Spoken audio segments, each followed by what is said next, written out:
अस्सलाम वालेकुम। बेटा हमने टॉपिक पढ़ लिया था अपना लेज़र से मुतालिक, लेज़र की प्रोडक्शन, फिर हीलियम नियॉन लेज़र, इसके टाइप, एप्लीकेशन ऑफ लेज़र्स के टॉपिक हम देख चुके थे। उनसे मुतालिक हमारी काफ़ी सारे कम्पिटिटिव एग्ज़ाम के अंदर जो एमसीक्यूज़ आती हैं, आज हमने उनको डिस्कस करना है।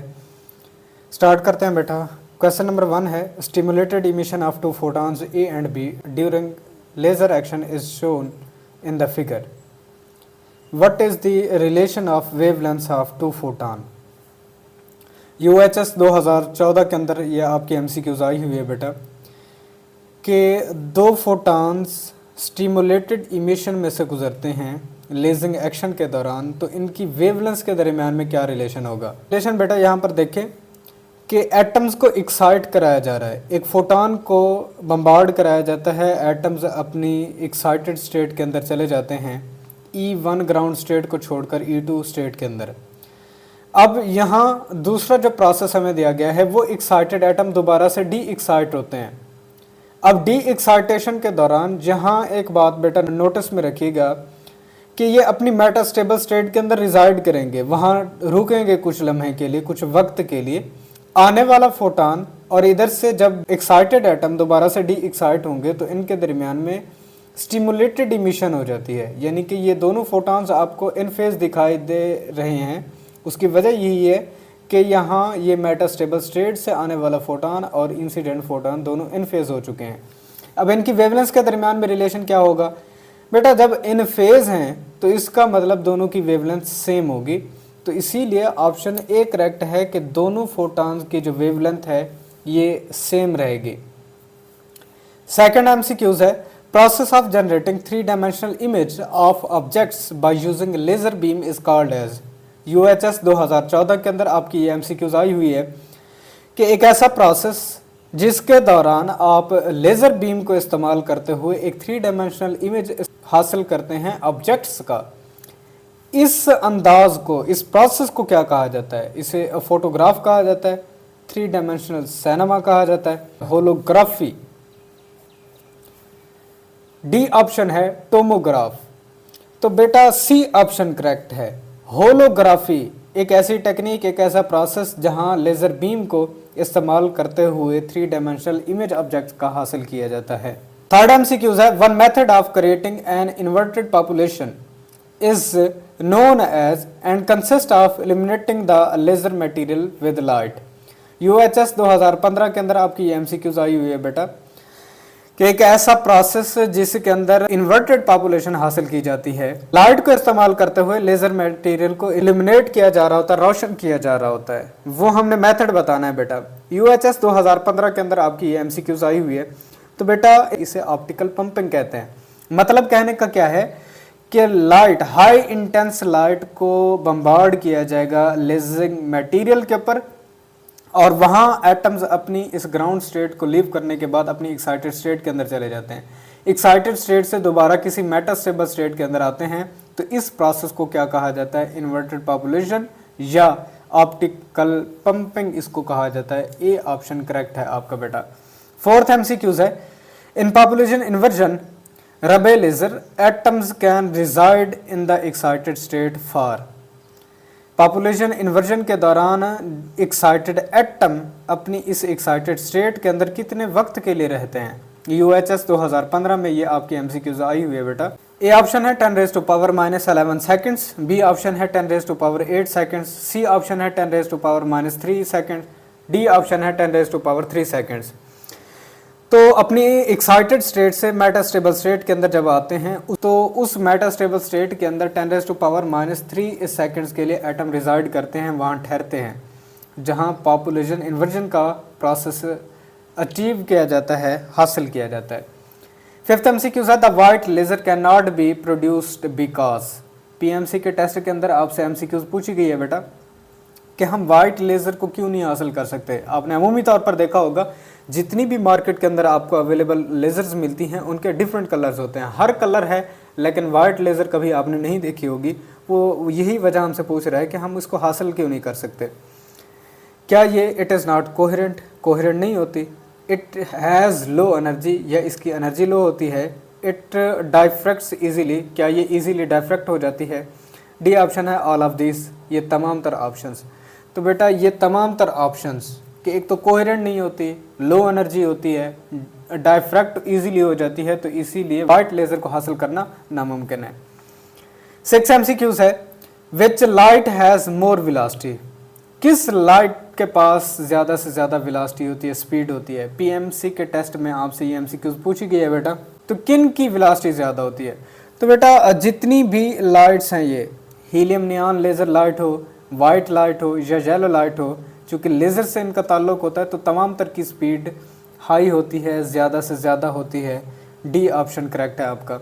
7th MCQs, which rays are lasers, PMC के टेस्ट के अंदर आपसे एमसीक्यूज पूछ चुका है कि कौन सी रेज को लेजर्स कहा जाता है? ए ऑप्शन है एक्स रेज, बी ऑप्शन है बीटा रेज, सी ऑप्शन है गामा रेज, डी ऑप्शन है कोहेरेंट फोटॉन्स। तो बेटा हमेशा याद रखिएगा, कोहेरेंट फोटॉन्स ही मिलकर लेजर्स बनाती हैं, तो कोहेरेंट फोटॉन्स ही ऐसी रेज हैं जिनको लेजर्स कहा जाता है। डी ऑप्शन आपका करेक्ट है।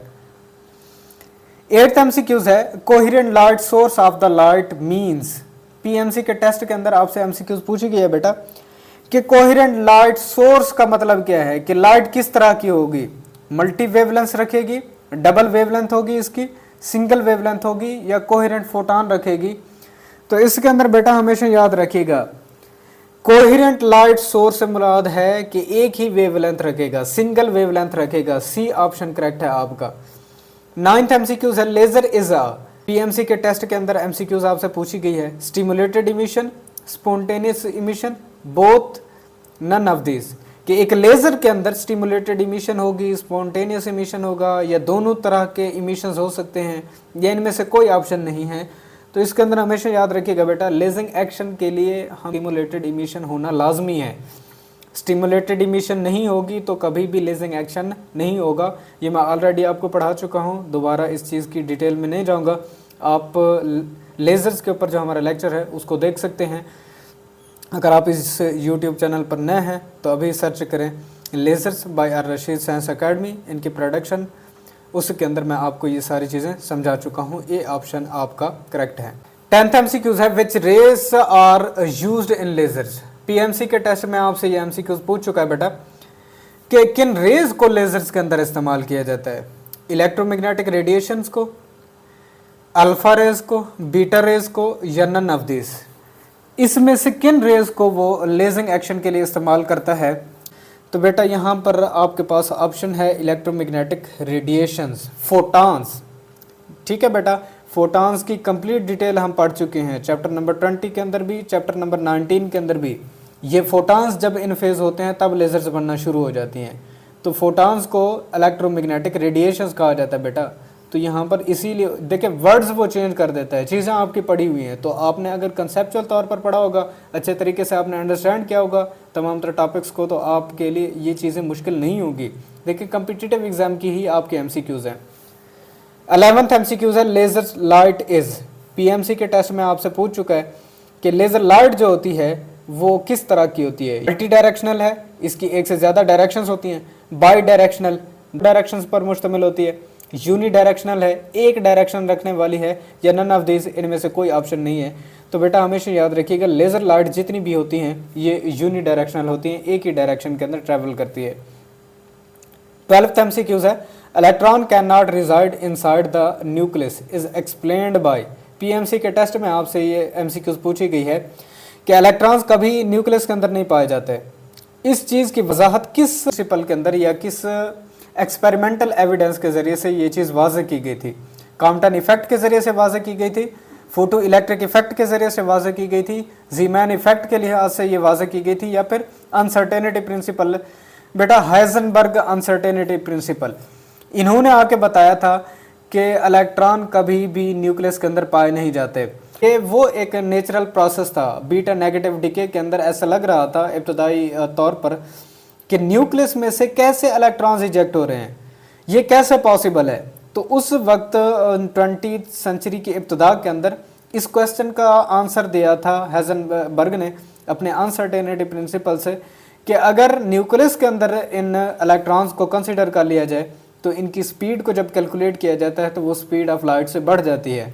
और ऐसा पॉसिबल नहीं है कि कोई भी जो पार्टिकल है वो स्पीड ऑफ लाइट से ज़्यादा स्पीड के साथ मूव करे। अगर इसको एटम के अंदर देखें कि इलेक्ट्रॉन एटम्स के अंदर पाए जाते हैं तो इनकी स्पीड हमेशा लेस होती है स्पीड ऑफ लाइट से, जो बात ठीक थी और अनसर्टेनिटी प्रिंसिपल से इन्होंने साबित किया था। मोर एडवांस क्या है वो भी मैं आपको पढ़ा चुका हूँ कि जब एक न्यूट्रॉन टूटता है प्रोटॉन के अंदर या फिर प्रोटॉन टूटता है न्यूट्रॉन के अंदर, तो उस वक्त बीटा प्लस डीके या बीटा नेगेटिव डीके होता है और किस तरह से ये नेचर के अंदर एग्जिस्ट करता है इसकी डिटेल मैं अपने उस लेक्चर के अंदर आपको बता चुका हूँ। Uncertainty with in the atom आपका टॉपिक मौजूद है, तो आप उसको देख लें, तो उसके अंदर ये सारी डिटेल मैं आपको बेटा प्रोवाइड कर चुका हूँ। तो यहाँ 12th MCQs का आपका डी ऑप्शन करेक्ट है। 13 MCQs है helium neon laser. Light has wavelength of, helium neon laser की जो लाइट है इसकी वेवलेंथ क्या होती है बेटा, किसके बराबर होती है। PMC के टेस्ट में आपसे ये MCQs पूछ चुका है कि ये वेवलेंथ रेड लाइट के बराबर की होती है, येलो लाइट के बराबर की होती है, ब्लू लाइट की वेवलेंथ के बराबर होती है या फिर ऑरेंज लाइट की वेवलेंथ के बराबर होती है। तो इनमें से बेटा ए ऑप्शन आपका करेक्ट है कि रेड लाइट की वेवलेंथ के बराबर होती है इनकी हीलियम नियॉन लेज़र की वेवलेंथ। तो बेटा ये थी आपकी वो MCQs जो आपके डिफरेंट कम्पिटिटिव एग्ज़ाम के अंदर आ चुकी हैं। आई होप वीडियो आपको पसंद आई होगी। इंशाल्लाह अपने नेक्स्ट लेक्चर में मिलेंगे, तब तक के लिए इजाज़त दीजिए। अल्लाह हाफ़िज़।